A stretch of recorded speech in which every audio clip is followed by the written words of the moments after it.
नमस्कार दोस्तों, आप सभी लोगों का सुहाना फ्री क्लासेस में स्वागत है। आशा करती हूँ कि आप सभी लोग सकुशल होंगे और अच्छे से अपनी पढ़ाई कर रहे होंगे। मैं आज बच्चों आप सभी लोगों के सामने उपस्थित हूँ संविधान की उद्देशिका से संबंधित टॉप 15 प्रश्नों को लेकर, जो कि आपकी सभी तरह की परीक्षाओं के लिए अति महत्वपूर्ण है। जो भी बच्चे पॉलिटिकल साइंस से, राजनीति शास्त्र से अपनी तैयारी कर रहे हैं, TGT, PGT, GIC, great net, GRF के लिए या किसी और कॉम्पिटिटिव एग्जाम्स के लिए, वो सभी मेरे वीडियोस को देख सकते हैं और अपनी तैयारी को और भी ज़्यादा मजबूत और अच्छी बना सकते हैं। और मैं जो है हर रोज़ अपनी वीडियोस डालती हूँ पॉलिटिकल साइंस से संबंधित, रोज़ शाम को। आप प्लीज़ मेरी वीडियोस को देखा करें और मेरे चैनल को लाइक, शेयर और सब्सक्राइब किया कीजिए। और मैंने सुहाना फ्री क्लासेस पर फाइन आर्ट और पॉलिटिकल साइंस, साथ ही साथ भारतीय इतिहास, हिस्ट्री की जो है अलग से प्लेलिस्ट बना रखी है, उसको जाकर आप चेकआउट कर सकते हैं और मेरे वीडियोस को अच्छी तरीके से देख सकते हैं। चलिए आइए अब हम अपने टॉपिक की ओर बढ़ते हैं। हमारा आज टॉपिक क्या है? हमारा टॉपिक है आज उद्देशिका। संविधान की क्या है? उद्देशिका। आइए चलिए हम अपने पहले प्रश्न की ओर आगे बढ़ते हैं। हमारा पहला प्रश्न है कि जब जब भारतीय संविधान तैयार किया गया, तब संविधान की प्रस्तावना को भारत को क्या कहा गया? तो जब इंडियन कॉन्स्टिट्यूशन यानी भारतीय संविधान जो है बनाया जा रहा था, तो जो प्रस्तावना है संविधान की, प्रियम्बल जिसे कहते हैं, तो उसमें भारत को क्या कहा गया है?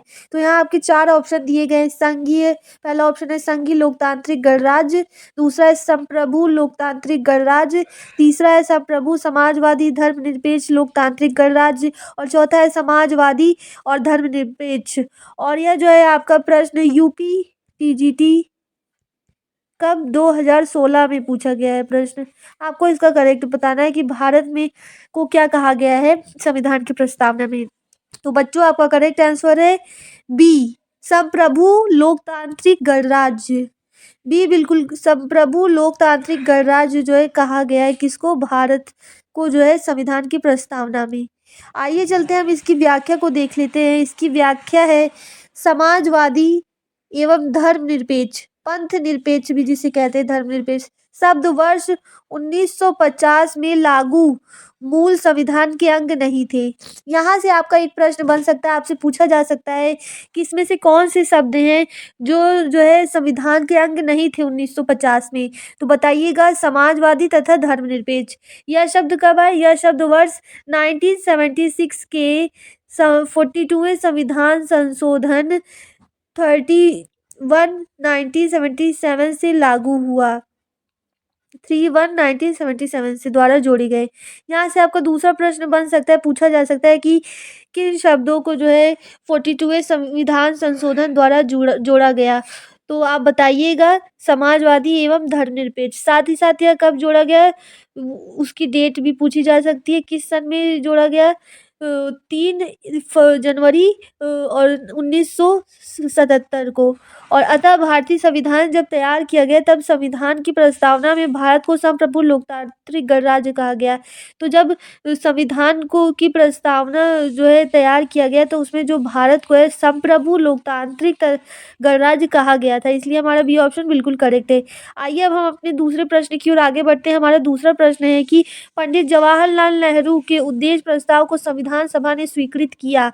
कब स्वीकृत किया था यह बताना है। और यहाँ से एक प्रश्न आपका और बन सकता है, पूछा जा सकता है कि उद्देश्य प्रस्ताव को किसने संविधान में प्रस्तुत किया? तो बताइएगा उद्देश्य प्रस्ताव, जिसको इंग्लिश में ऑब्जेक्टिव रिजोल्यूशन भी कहते हैं, उसको जो है पंडित जवाहरलाल नेहरू ने प्रस्तावित किया था संविधान सभा में। और यही पूछा गया है कि उन्होंने कब प्रस्तावित किया, उसकी डेट बतानी है। और यहाँ 4 ऑप्शन आपको दिए गए हैं, 26 जनवरी 1947 को, 22 जनवरी 1947 को, या 9 दिसंबर 1946 को, या 15 अगस्त 1947 को। और यह प्रश्न आपका यूपीजीआईसी परीक्षा 2012 में पूछा जा चुका है। आपको इसका करेक्ट आंसर बताना है। तो बच्चों इसका करेक्ट आंसर है बी, 22 जनवरी 1947 को जो है उद्देश्य प्रस्ताव जो है संविधान सभा ने क्या किया? स्वीकृत किया है। कब? 22 जनवरी 1947 को उद्देश्य प्रस्ताव को संविधान सभा ने क्या किया है? जो है स्वीकृत किया है। आइए देखते हैं इसकी व्याख्या को। 22 जनवरी 1947 को संविधान सभा द्वारा भारत को एक संविधान देने का उद्देश्य प्रस्ताव पारित किया गया। क्या देने को? भारत को एक संविधान देने का उद्देश्य प्रस्ताव। उद्देश्य प्रस्ताव को 13 दिसंबर 1946 को संविधान सभा में जवाहरलाल नेहरू द्वारा पेश किया गया था। आगे चलकर यही उद्देश्य प्रस्ताव प्रस्तावना का प्रारूप बना। यहाँ पर आपके कई प्रश्न पूछे जा सकते हैं, जैसे कि एक प्रश्न तो ये बन गया कि संविधान सभा ने उद्देश्य प्रस्ताव को कब स्वीकृत किया, तो वो कब स्वीकृत किया था? स्वीकृत किया था 22 जनवरी 1947 को। लेकिन कब? जवाहरलाल नेहरू ने। अब यह भी पूछा जा सकता है कि उद्देश्य प्रस्ताव किसने प्रस्तुत किया, तो बताइएगा जवाहरलाल नेहरू ने।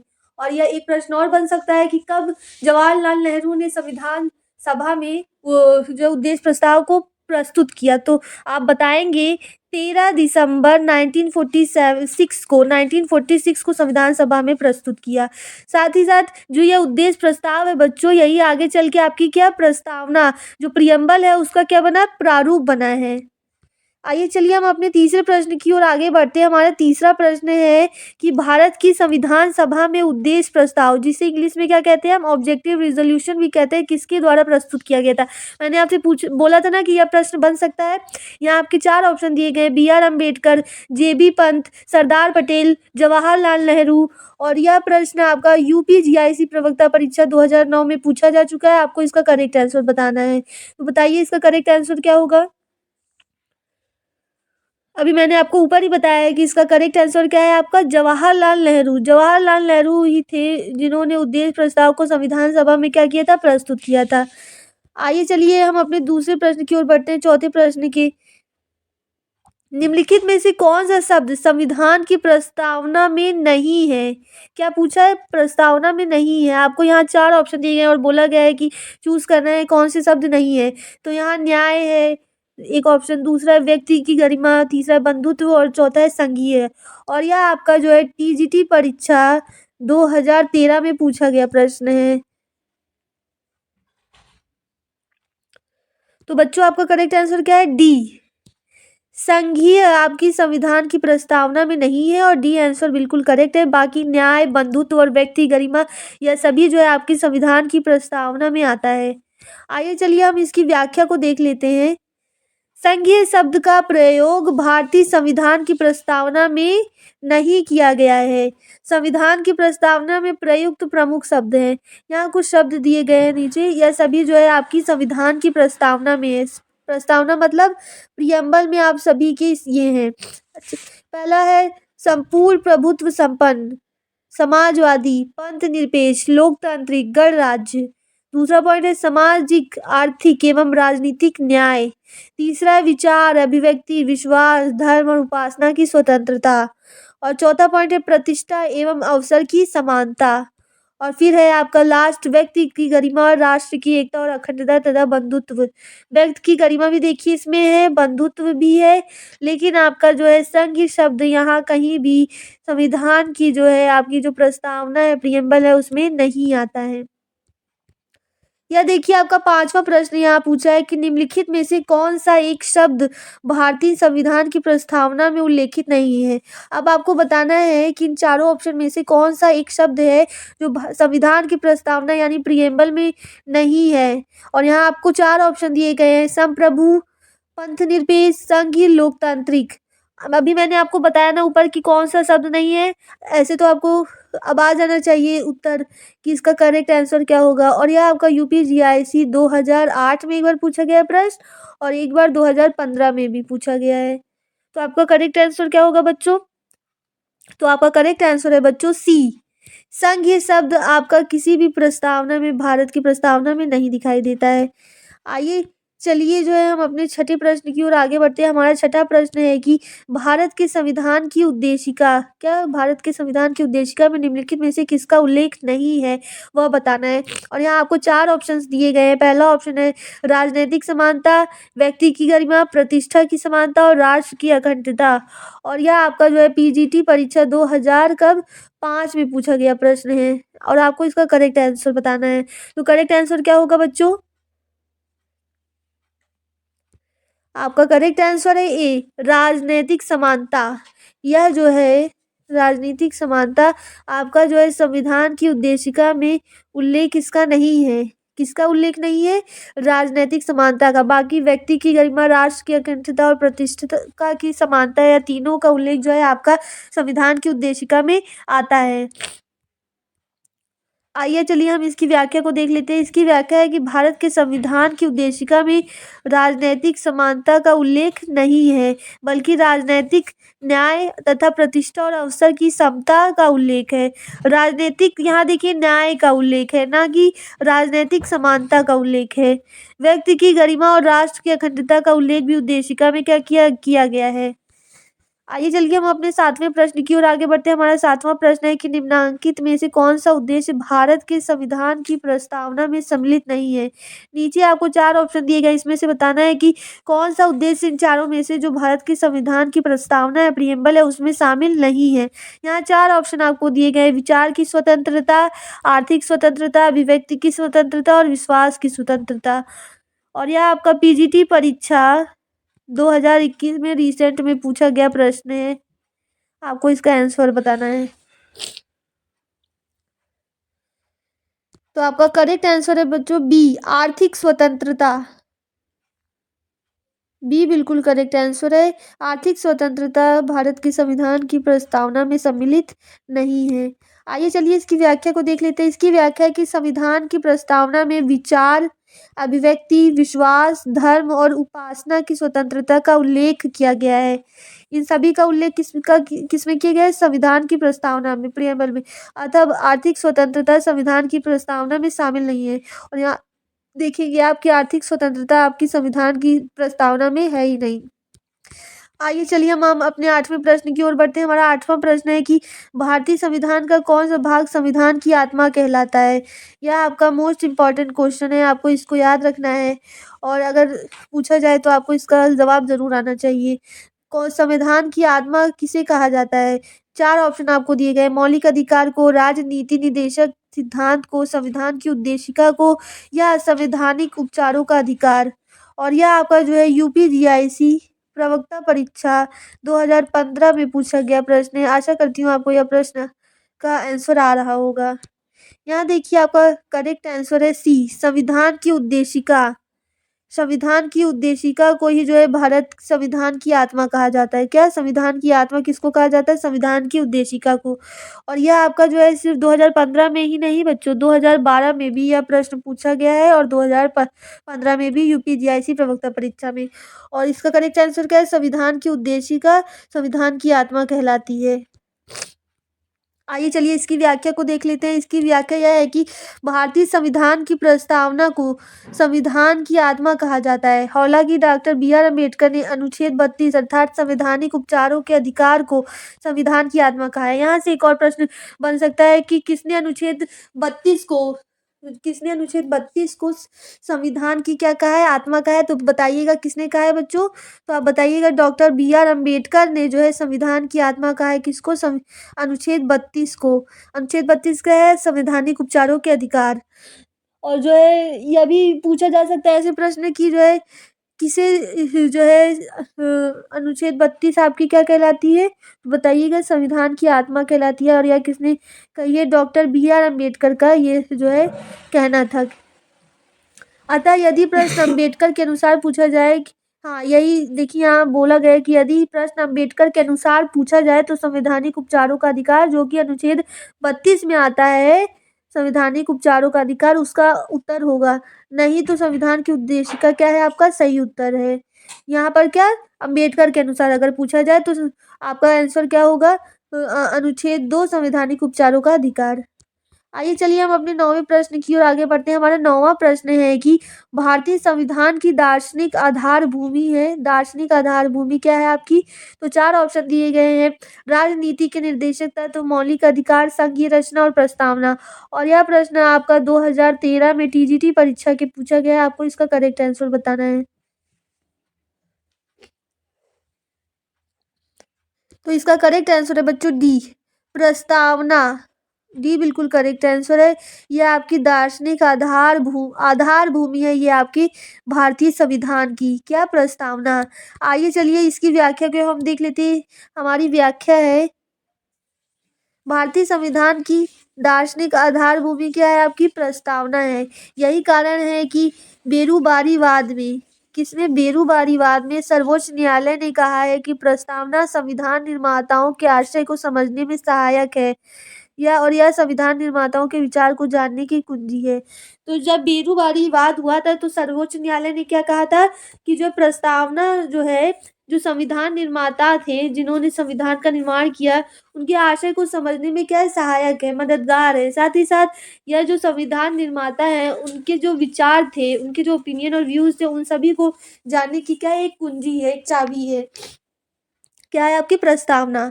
आइए चलिए हम अपने 10वें प्रश्न की ओर आगे बढ़ते हैं। हमारा 10वां प्रश्न यहाँ देखिए दिया हुआ है।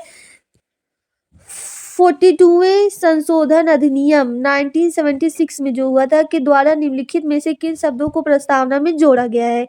तो एक जो है संशोधन हुआ था 1976 में 42वें संविधान संशोधन अधिनियम द्वारा। तो आपको बताना है किन शब्दों को जोड़ा गया था भारत की प्रस्तावना में। और यहाँ 4 ऑप्शन आपको दिए गए। पहला ऑप्शन है समाजवादी, पंथ निरपेक्ष एवं अखंडता। दूसरा है समाजवादी, पंथ निरपेक्ष एवं एकता। और तीसरा है लोकतांत्रिक समाजवादी एवं पंथ निरपेक्ष। और चौथा है लोकतांत्रिक समाजवादी एवं अखंडता। और यह प्रश्न आपका जो है यूपी टीजीटी परीक्षा 2021 में ही पूछा है। कब? 2021 में। अब आपको बताना है इसका करेक्ट आंसर क्या होगा। तो बच्चों इसका करेक्ट आंसर है ए, समाजवादी, पंथ निरपेक्ष एवं अखंडता। ए बिल्कुल करेक्ट आंसर है। यही तीनों शब्द थे जो 1976 42वें संविधान संशोधन अधिनियम द्वारा क्या किए गए हैं? जोड़े गए हैं। क्या नाम था इसका? जो है समाजवादी, अखंडता तथा धर्मनिरपेक्ष या फिर पंथ निरपेक्ष। आइए चलिए हम इसकी व्याख्या को देख लेते हैं। इसकी व्याख्या है कि 42वें संविधान संशोधन अधिनियम 1976 के द्वारा संविधान की प्रस्तावना में समाजवादी, पंथ निरपेक्ष और अखंडता शब्दों को क्या किया गया? उसको जोड़ा गया है। उल्लेखनीय है कि अभी तक संविधान की प्रस्तावना में केवल एक बार संशोधन किया गया है। और यहाँ से एक प्रश्न बन सकता है, आपसे पूछा जा सकता है कि संविधान की प्रस्तावना में कितनी बार संशोधन किया गया है? तो आप बताइएगा। संविधान की प्रस्तावना में केवल एक बार, कितने? केवल एक बार संशोधन किया गया है। अन्य महत्वपूर्ण तथ्य यहाँ देखिए, अन्य महत्वपूर्ण तथ्य दिए हुए उनको जानना है। पहला पॉइंट है कि बेरुबारी के बाद 1960 में उच्चतम न्यायालय ने प्रस्तावना को संविधान का भाग नहीं माना था।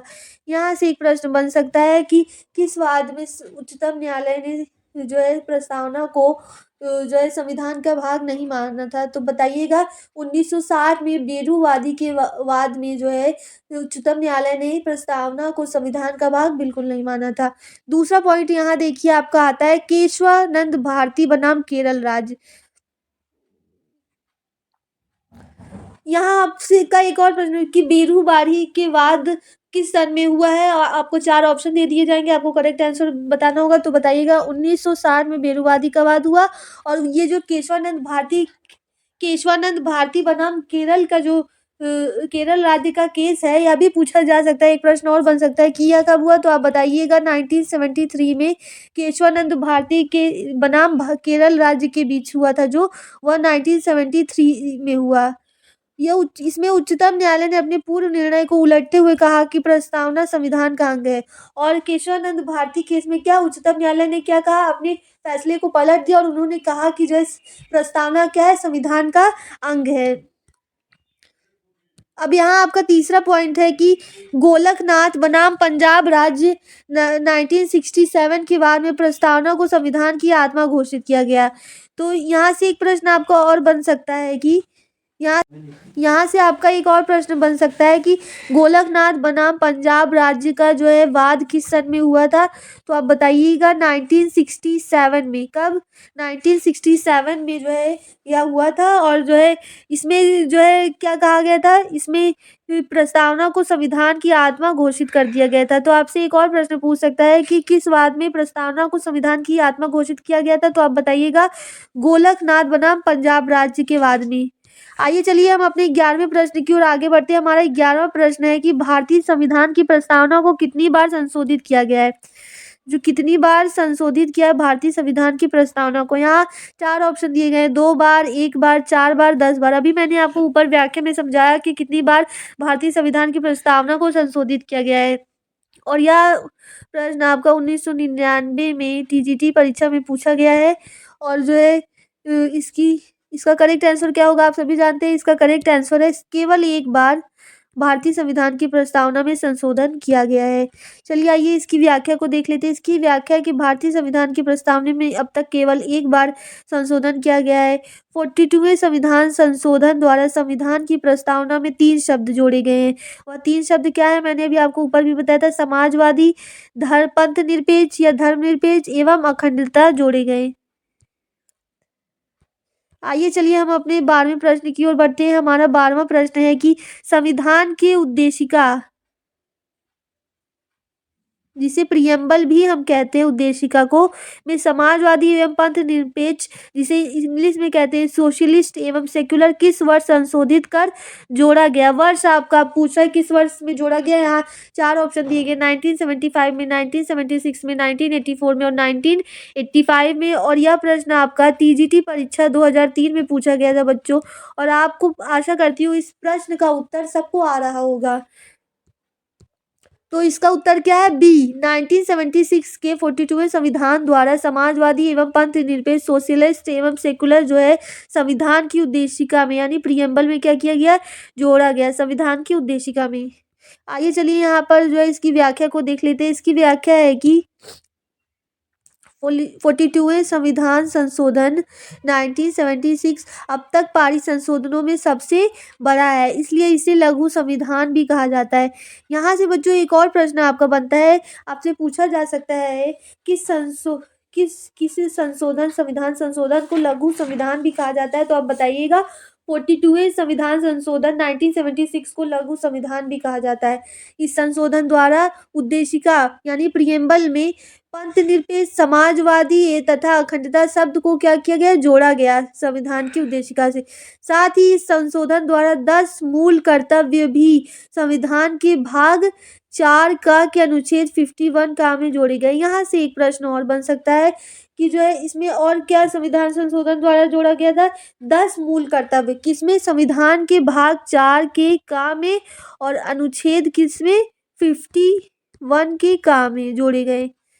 ठीक है, आशा करती हूँ आपको यहाँ तक समझ में आ रहा होगा। आइए हम अपने 13वें प्रश्न की ओर आगे बढ़ते हैं। हमारा 13वां प्रश्न है कि भारत के संविधान की प्रस्तावना यानी में समाजवादी और धर्मनिरपेक्ष शब्दों का समावेश किस वर्ष किया गया है। वही प्रश्न फिर से आपको बताना है। 4 ऑप्शन दिए गए 1975 में, 1976 में, 1977 में या 1978 में। और यह आपका उत्तराखंड असिस्टेंट प्रोफेसर परीक्षा 2017 में पूछा गया। आपको करेक्ट आंसर इसका बताना है। तो बच्चों इसका करेक्ट आंसर क्या होगा आप सभी लोग जानते हैं। इसका करेक्ट आंसर है 1976 में समाजवाद एवं धर्मनिरपेक्ष तथा अखंडता शब्द के समावेश को किया गया किसमें, संविधान की प्रस्तावना में।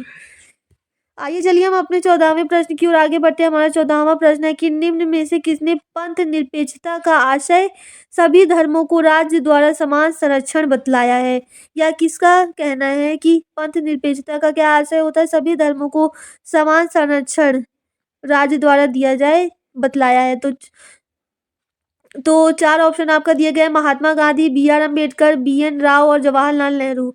और यह प्रश्न आपका रिसेंट में पूछा गया है, यूपी पीजीटी परीक्षा 2021 में पूछा गया है कि सभी धर्मों को राज्य द्वारा समान संरक्षण पंथ निरपेक्ष कहलाता है। और यह डी है आपका बिल्कुल करेक्ट आंसर। जवाहरलाल नेहरू ने यह बतलाया है कि सभी धर्मों को राज्य द्वारा समान संरक्षण ही क्या कहलाता है, पंथ निरपेक्ष। तो डी बिल्कुल करेक्ट आंसर है, जवाहरलाल नेहरू। इसकी चलिए व्याख्या को देख लेते हैं। इसकी व्याख्या है कि पंडित जवाहरलाल नेहरू ने पंथ निरपेक्ष, जिसे इंग्लिश में कहते हैं सेक्युलरिज्म, का आशय सभी धर्मों को राज्य द्वारा समान संरक्षण बताया है। 42वें संविधान संशोधन द्वारा प्रस्तावना में पंथ निरपेक्षता शब्द को जोड़ा गया। किस संविधान संशोधन द्वारा, 42वें संविधान संशोधन द्वारा। भारत के पूर्व मुख्य न्यायाधीश VB गजेंद्र गटकर ने पंथ निरपेक्षता को परिभाषित करते हुए कहा है कि राज्य किसी धर्म के प्रति समर्पित नहीं हो सकता, या अधार्मिकता या धर्म विरोध नहीं है, या सभी धर्मों को समान स्वतंत्रता प्रदान करना। यह किसने कहा था, भारत के पूर्व मुख्य न्यायाधीश VB गजेंद्र गटकर ने कहा था पंथ निरपेक्षता के संबंध में। आइए हम अपने 15वें प्रश्न को देखते हैं। हमारा 15वां प्रश्न है कि भारत के संविधान की प्रस्तावना के संदर्भ में हम भारत के लोग की सही व्याख्या है। इसकी हम भारत के लोग की सही व्याख्या क्या होगी आपको वह बताना है। आपको 4 ऑप्शन दिया गया है। हम भारत में निवास करते हैं। दूसरा ऑप्शन है संविधान की शक्ति का स्रोत भारत की जनता है। तीसरा है प्रभुत्व शक्ति जनता में निहित है और चौथा है इस संविधान का निर्माण अंग्रेजों ने नहीं किया। 4 ऑप्शन आपको दिए गए और नीचे आपको और भी दिया गया है जिसमें से चूज करना है कि करेक्ट आंसर क्या होगा। और यह प्रश्न आपका राजस्थान के पीजीटी परीक्षा 2014 में पूछा गया है। आपको बताना है कि इन चारों ऑप्शन में से ए बी सी सही होगा या ए सी डी सही होगा या ए बी डी सही होगा या बी सी डी सही होगा। आपको करेक्ट आंसर बताना है। तो बच्चों आपका करेक्ट आंसर यहाँ नीचे देखिए व्याख्या में दिया हुआ है। ध्यान से देखते हैं इसको कि संविधान की प्रस्तावना में हम भारत के लोग से तात्पर्य है कि हम भारत में, इससे क्या तात्पर्य है यार, हम भारत के लोग से कि हम भारत में निवास करते हैं यानी रहते हैं। संविधान की शक्ति का स्रोत भारत की जनता है एवं प्रभुत्व शक्ति जनता में निहित है तथा इस संविधान का निर्माण भारतीयों द्वारा ना कि अंग्रेजों द्वारा किया था। इस प्रश्न का कोई भी विकल्प पूर्णतः सही नहीं है। तो यहाँ जो विकल्प दिए गए हैं इस हिसाब से जो है विकल्प के हिसाब से इन चारों में से कोई भी विकल्प नहीं सही है। जबकि ये चारों जो ऑप्शन है दिए गए हैं ये चारों ऑप्शन आपके बिल्कुल करेक्ट हैं। चारों के चारों सही हैं कि हम भारत में निवास करते हैं और संविधान की शक्ति का स्रोत क्या है, भारत की जनता है। प्रभुत्व शक्ति क्या किसमें निहित है, जनता में निहित है। और साथ ही साथ जो संविधान का निर्माण जो है अंग्रेजों ने नहीं किया है। अब आइए हम अपने 16वें प्रश्न की ओर आगे बढ़ते हैं। हमारा 16वां प्रश्न है कि भारतीय संविधान की प्रस्तावना में निम्न में से कौन सा शब्द प्रयुक्त नहीं हुआ है। 4 ऑप्शन आपको दिए गए हैं। आपको बताना है कि इसमें से कौन सा शब्द प्रयुक्त नहीं हुआ है। पहला है कि उदारवादी, दूसरा है पंथ निरपेक्ष, तीसरा है संप्रभु और चौथा है लोकतांत्रिक। और यह आपका यूपीजीआईसी प्रवक्ता परीक्षा 2017 में पूछा गया प्रश्न है। आपको इसका करेक्ट आंसर बताना है कि क्या होगा।